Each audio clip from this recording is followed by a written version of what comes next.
Welcome to the Social Podcast, where no discussion or debate is off limits. Have a seat. That is how you start a Thursday. That's it. That's the energy. Thank you so much for that warm welcome. Well, listen, imagine you're getting married this weekend, but as we know, the Jays are playing in the World Series this weekend. So one Toronto bride-to-be is facing this very dilemma. Look at this. Should I have the Jays game playing at my wedding? Yes. I get married on Saturday. It's going to be game 2 of the World Series, and half the guests at the wedding are from Toronto. And then the rest of us are Canadian. It's tricky. So the question is, you heard the question, should the bride play the Jays game at her wedding?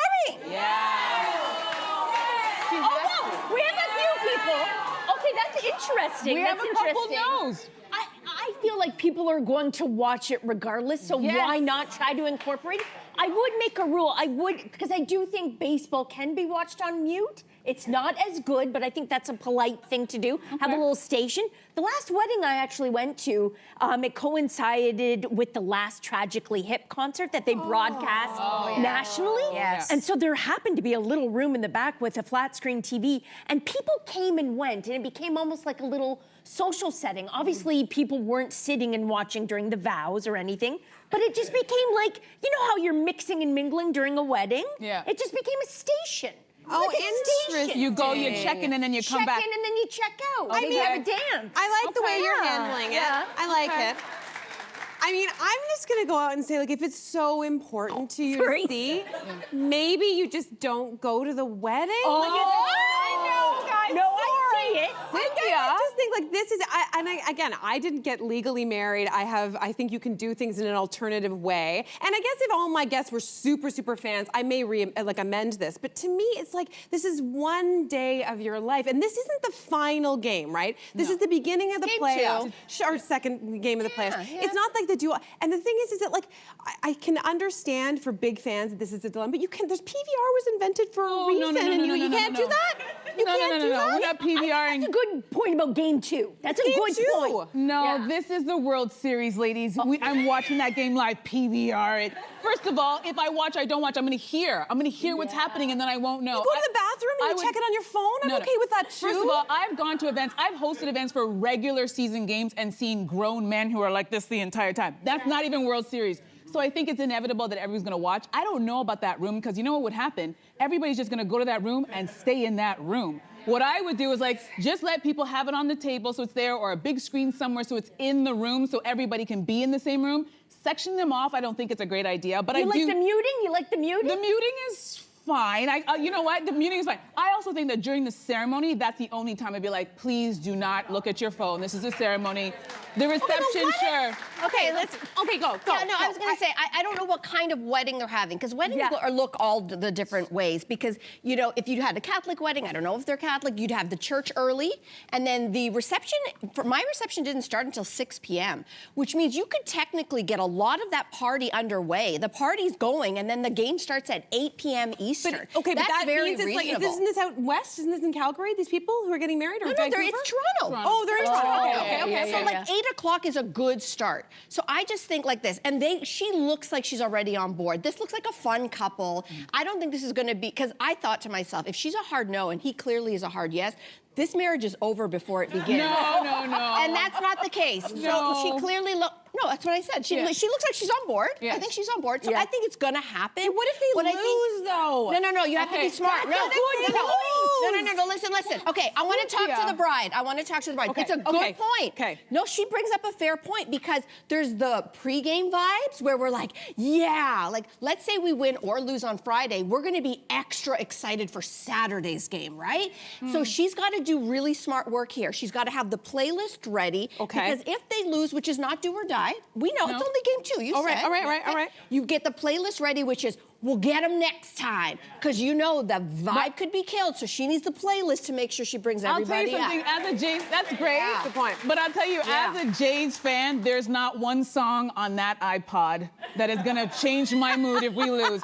But this isn't just affecting regular brides. I just wanna say this is also affecting the Blue Jays because right-winger George Springer's sister is also getting married.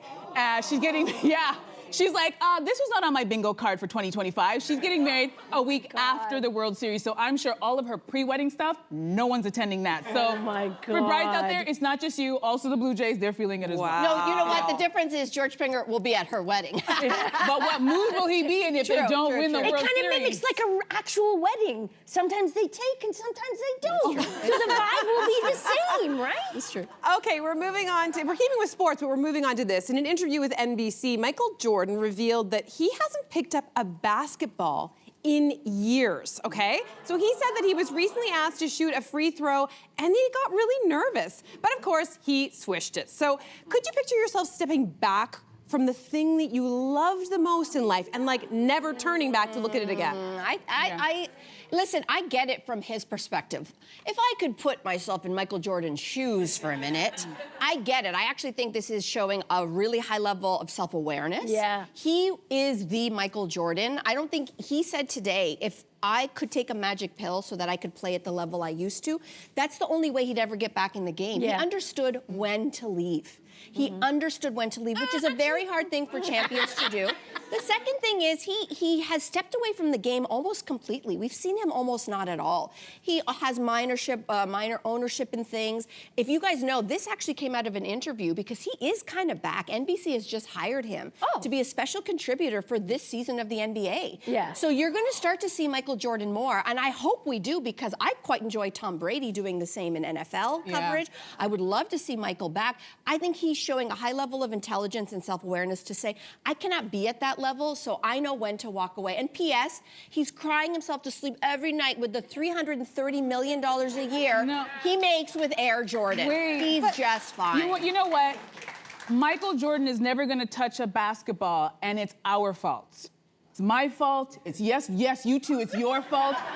It's the podcast, The Pivot, it's The Shop, it's NBA Today, it's every conversation in every barbershop about who is the greatest basketball player of all time, right? And who do we think about? It's always Michael Jordan in that conversation. We have all of these wonderful images of him burned in our brain. He's up in the air, tongue out of his mouth like this. Yeah. And this is how we have him. And so I didn't realize that we have been exalting this man like a god until I saw this very vulnerable moment with him in this interview with Mike Tirica and him kind of expressing how nervous he was to do a free throw. This is Michael Jordan nervous about a free throw.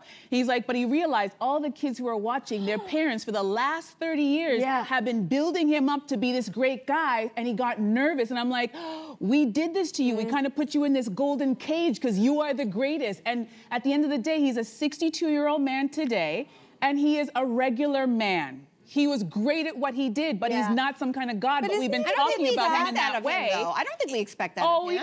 Listen, when you're in every conversation about being the greatest of all time, even if it's in his head, it's real. I think there's that fear that if you do something and you don't do it, listen, and there are more voices now than there were back then to be like, oh, he's not the same, oh, he's not the same, and we don't have that same kind of sensitivity. And it actually reminds me of something that Tina Turner said. Someone wanted her to go out on tour just near the end, and she was like, I'm not doing that. People expect this from me. Yeah. And I can't give them that because physically I'm not there. So I'm not sitting on a piano on a bench and just singing ballads. People expect that, and I feel like he's in that same kind of What do you think, Jess? Well, that's why I choose to do everything sort of right here. Not here, not down here, just average. That way there's zero expectations. It's also, think about it. I know what you're saying, and that I don't think that you do things just here at all, but I think that there's something to be said for people who, obviously Michael Jordan at one point in time was a little boy who just loved basketball. He loved to play it, he got a lot of pleasure out of it. And then it became his vocation. And then all these expectations, as you pointed out, were piled on top of him.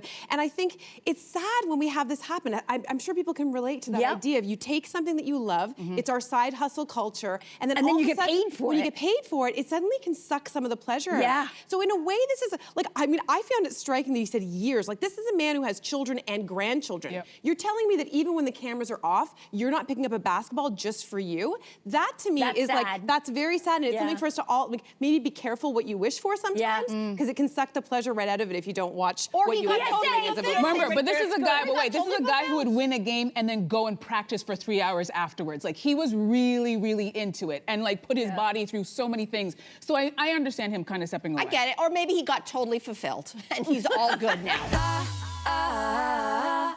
All right, so fashion designer Diane, although I remember calling her Diane von Furstenberg, is speaking out after being asked about her husband of 24 years, Barry Diller, coming out as gay. Now, Diane told Variety, "What's the difference? It doesn't change anything, and it's a stupid question. I married 2 gay men. Okay, to me, they're not gay, so it doesn't make any difference."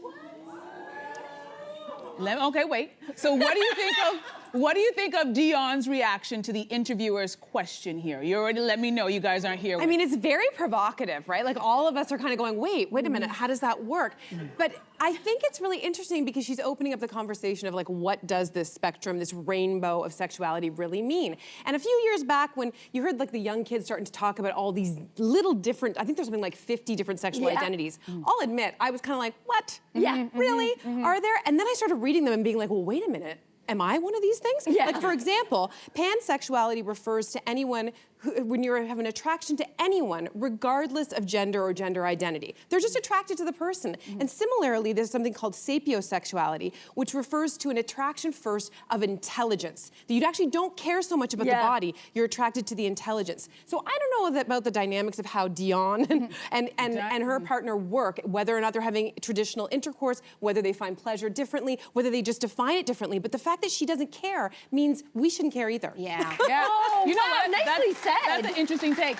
The first thing I thought about when Diane made this comment is that she was protecting someone that she loves very much. Yeah. And not out of shame, but out of just respect so her partner, Barry Diller, doesn't get torn apart by the internet, which is what we do nowadays. And they got married 24 years ago. And I know we're in different times, but not too long ago, and probably back then, a single man, Barry, by the way, is the CEO of Paramount and like responsible for projects like Saturday Night Fever, Raiders of the Lost Ark, and Cheers. Like, he was a big deal. And I'm wondering if they made a decision to be like, listen, I am a gay man. I don't feel like I can be out in this type of job, especially it's so front-facing. So let's just have a nice arrangement, because they never lived together. They always had separate houses. Yeah. And so at the time, that happened a lot. Yeah. That Did was it? a thing. Yeah. There was a thing for years and years and years called lavender marriages, and it was people who would marry out of convenience. Sometimes it was both like a lesbian and a not gay the man. separate house thing, It but wasn't like- the separate house thing. It was more like it wasn't safe to come out. Yes. And so people would get married and they'd have an agreement together because it was, as you say, they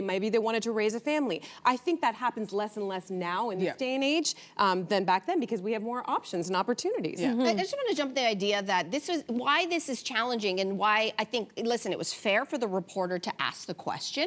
That's what a reporter's job is. Her answer, though, is very revelatory, because I think it puts us back on our heels. Because for me, and I'll call myself out, I think I probably, for most of my life, have been raised with a very binary idea of what marriage is, whether it's, and I believe obviously in gay marriage, but if it's like, hetero man, hetero woman, gay man, lesbian woman. What her response showed was, maybe I'm the problem. Like, maybe it's my view that is way too small, because who knows why anybody gets married? They happen to be public people, but she's telling us it's none of our business, is what she's telling us. And what does the situation impact my life? Yeah. It impacts my life zero. So what do I care? I actually read this entirely as though she almost couldn't compute the question. Like, what do you mean? What about my husband? My husband of 24 years that I love? I love him so much. Why does it matter that he's gay? She almost couldn't process it. And I took it as being, don't laugh, but so romantic. This woman couldn't even get to the level of what we're talking about here, because for her, it's just the man that she loves. Yeah. It almost seems like a side detail. I don't know. I thought it was so beautiful. I want to put it out there. My friend Michael, who's gay. Michael, when you're ready to get married, call me. I'm ready. There you go. Ready. Here, we already had the conversation. He knows, ready to go. Okay, next topic. Comedian Bridget Everett spoke to people about Hollywood friendships and said she likes somebody she can take her bra off with. I like this. I like this. So, do we think taking off your bra is an important marker of like a real friendship? Right? Yeah? Okay, you know what? I got fitted for a bra a long time ago, and so all my bras are comfortable. So I no longer have this like thing with my bra. But I'll tell you what with my arch nemesis is. It's lower down, it's the thong. I hate a thong with so much passion. And I understand you have to wear them every once in a while because you got some fancy outfit, but to me, the thong is the stiletto of underwear. It's like you got 2 hours and then I can feel, it's like it's almost fusing with the stem of my brain. And I can't think. And if I'm with good friends, I'd be like, girls, I'm sorry, I gotta climb out of this thing and put it in my purse because I can't even hear what you're saying to me because this thing is like interrupting the frequency of my brain. So for me, if I can take my thong off around you, you and I are good.